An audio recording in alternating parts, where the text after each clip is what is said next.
Okay, this is markasscop with something a bit more unconventional and heck even topical for this channel, though not as much as the X-Files review. Anyways, I'm here because I felt the need to talk about Snake returning to Smash Bros. In Super Smash Bros. Ultimate. Now this is absolutely massive for me because if you take a look around my channel, you can tell I'm pretty big on the Metal Gear franchise. In fact, it's practically one of my favorite franchises when it comes to games. So basically, when I was watching Nintendo's E3 Direct Live, I saw that Snake was making a comeback. I freaked the fuck out. And trust me, there aren't very many instances of me freaking out over something in a video game. Excited? Yeah, of course. But flat out yelling out in joy? Not too often. It's probably not as bad as like the other reactionists you see online, but I was all over Discord with that reveal. Like I would not shut up about that. Snake freaking returning to Smash Bros. I stayed on that fact for so long that I missed plenty of details on the Smash as the Direct was going on, because quite frankly, nothing else mattered to me at that moment. Who won E3? Was Nintendo's presentation lackluster? I didn't give them. Freaking Snake was coming back to Smash Bros. So I wanted to collect together in this video why that mattered to me so much. Now, we can only start from the beginning when Snake was coming to Super Smash Bros. Brawl. That was a really big deal at the time as he was the first non-Nintendo third-party character coming to this Nintendo All-Star fighting game. But that aside, I remember when I first viewed the Brawl 2006 E3 trailer. I was pretty young at the time, like 10 at the most.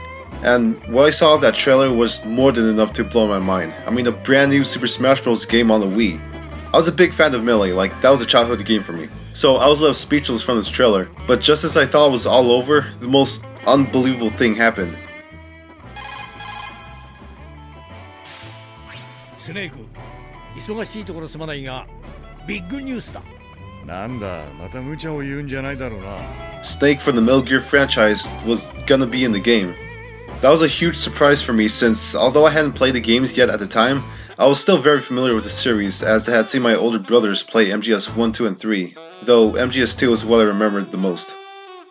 But long story short, I got to play the MGS games during middle school, and the rest is history.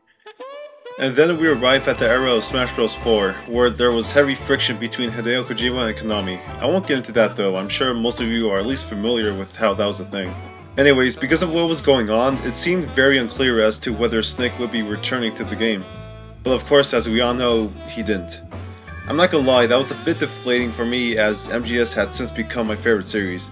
And to see that it wouldn't get any representation in the next Smash, it sucked, you know? I get that with how things were going at the time, it would be a bit unrealistic to expect a return. But I held out hope anyway, and that was the result. Though I'm definitely not knocking Smash 4, it was still a great game regardless. Then the Smash ballot came about, and yes, I did indeed vote for Snake to be brought back to the game.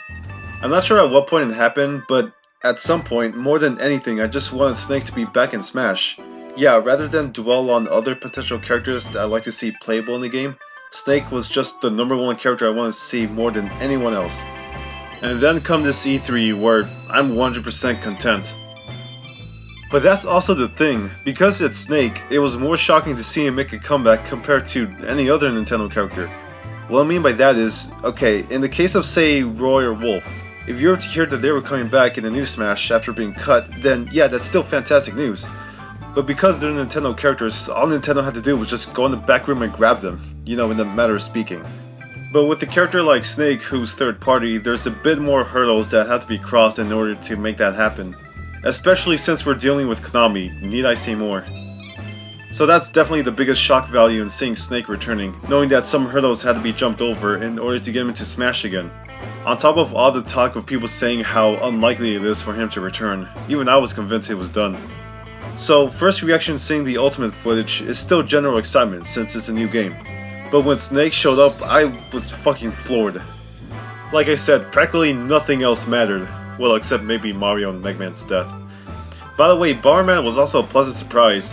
If you've seen how Konami's been handling Super Bomberman R on the Switch, you'd be surprised to see how involved they were in bringing new content to that game. If I'm being honest, seeing that somehow gave me a very small ray of hope that maybe Konami hasn't completely lost their minds. Which of course led me to give a bit of hope that perhaps seeing Snake return wasn't as completely unrealistic as it seemed.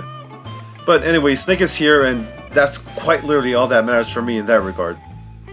So I'll just wait patiently until I can get my hands on Super Smash Bros. Ultimate and savor the time I have playing as Snake. Because you never know if it'll be the last time or not. Also, that's definitely not to say I'm not excited for anything else. All the returning characters and stages, Zelda's Link to the Past / Link Between Worlds redesign, Leaf, and Pokemon Trainer, there's a lot here, you know. My god, Zelda's gorgeous. Hideo Kojima and Konami. I won't get into that though. I'm sure most of you are at least familiar with how that was the thing. Anyways, because of what was going on, Snake would be returning to this game. Well, of course,